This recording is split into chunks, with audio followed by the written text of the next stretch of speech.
కార్తీక మాసం గురించి నీకు అమూలాగ్రముగా కూడా అన్నీ తెలుసు కాబట్టి దాన్ని వివరించము అని నన్ను అడిగాడండి.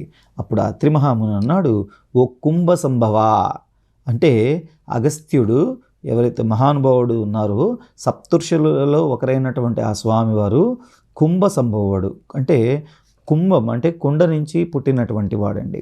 కాబట్టి నీవు అడిగినటువంటి ప్రశ్న వాసుదేవునికి ప్రీతికరమగుట చేత ఉత్తమమైనది. కార్తీక మాసంలో సమానమైనటువంటి మాసము, వేదముతో సమానమైనటువంటి శాస్త్రము, ఆరోగ్య సంపదకు సాటి అయినటువంటి సంపద లేదు. అట్లే శ్రీమన్నారాయణుని కంటే కూడా వేరే ఏ రకమైనటువంటి దేవుడు లేడు. ఏ మానవుడైనా సరే కార్తీక మాసంలో నదీ స్నానం చేసినాను, శివకేశవుల ఆలయమందు దీపారాధన చేసినా కూడా, లేకుంటే దీపదానం చేసినా కూడా దానివల్ల విశేషమైనటువంటి కలిగేటటువంటి ఫలితాలు ఏవైతే ఉన్నాయో అది చాలా అపారంగా ఉంటుంది.